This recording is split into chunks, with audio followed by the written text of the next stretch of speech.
కడప జిల్లా బద్వేలులో వాలంటీర్లకు అవార్డుల ప్రదానోత్సవ కార్యక్రమాన్ని నిర్వహించారు. ఈ మేరకు మున్సిపాలిటీ కార్యాలయంలో నిర్వహించిన కార్యక్రమంలో ముఖ్య అతిథిగా ఎమ్మెల్యే డాక్టర్ దాసరి సుధా విచ్చేసి విధి నిర్వహణలో విశిష్ట సేవలందించిన వాలంటీర్లకు సేవామిత్ర, సేవారత్న, సేవా వజ్ర పురస్కారాలు, అవార్డులు అందించారు. ప్రతి ఒక్కరూ అంకిత భావంతో పనిచేసి రాష్ట్ర అభివృద్ధికి తోడ్పడాలని అన్నారు. రాబో 2024 ఎన్నికల్లో మరలా తిరిగి విజయ పతాకాన్ని ఎగరవేయాలని అన్నారు. ఈ కార్యక్రమంలో municipal commissioner Krishna, municipal chairman Rajagopal Reddy, municipal అధ్యక్షుడు Sundaram Reddy, municipal vice chairman Venkata Sai Krishna, Gopalaswamy తదితరులు పాల్గొన్నారు.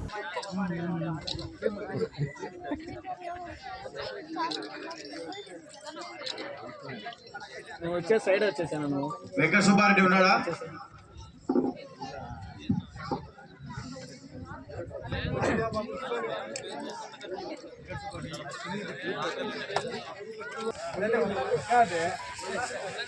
బాగా పనిచేస్తుంది.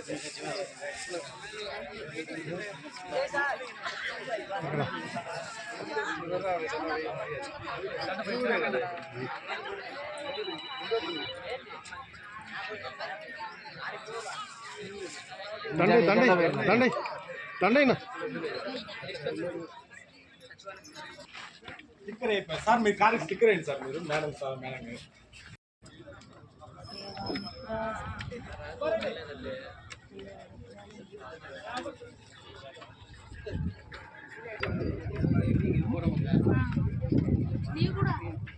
లేడీస్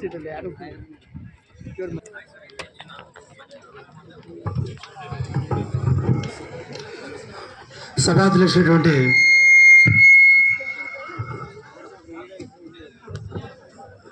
బద్వేలు పురపాలక సంఘ చైర్పర్సన్ అయినటువంటి రాజగోపాల్ రెడ్డి గారికి, అలాగే ఈ కార్యక్రమానికి ముఖ్య అతిథిగా వచ్చేసినటువంటి స్థానిక శాసనసభ్యులైనటువంటి స్పష్టంగా తెలుస్తూ ఉంది.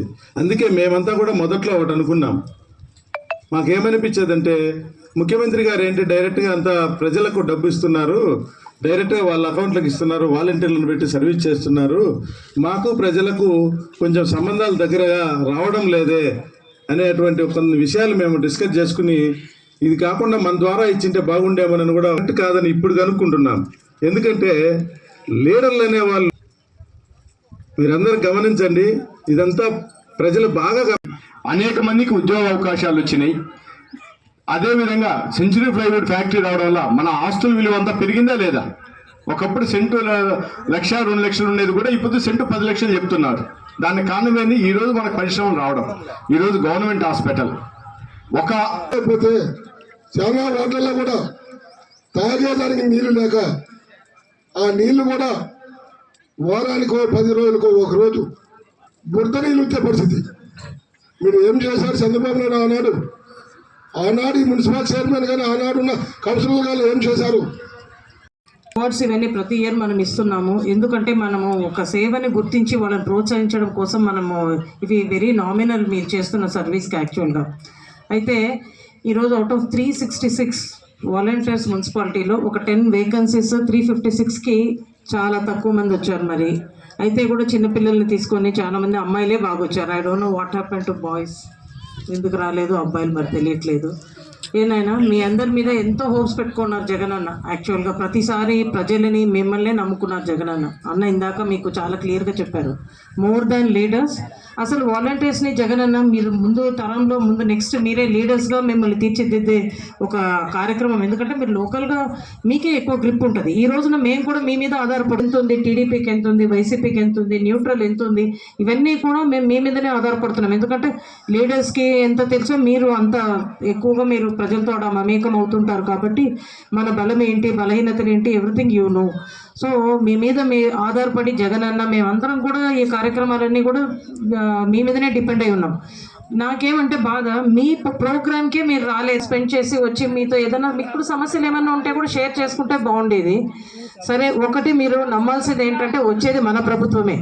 గతంలో ఇంతకుముందు నాయకులు ఏ విధంగా మాట్లాడారు, ప్రతిపక్షంలో ఉండేవాళ్ళు వాలంటీర్ వ్యవస్థని ఎంత ఎద్దేవా చేసి మాట్లాడారనేది మనం ఎప్పుడు మర్చిపోకూడదు.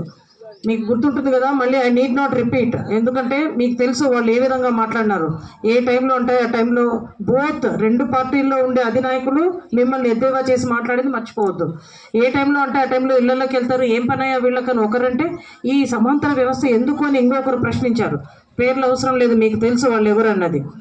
అలాంటి వాళ్ళు నెక్స్ట్ మీరు మనం ఏమాత్రం మిస్టేక్ జరిగినా అలాంటి వాళ్ళ చేతుల్లోకి ప్రభుత్వం వెళ్ళిపోతే ఏమి నామరూపాలు లేకుండా ఈ పథకాలు ఉండవు, ఇది నిష్పక్షపాతంగా ఇచ్చే వ్యవస్థ ఉండదు, ఏముండదు.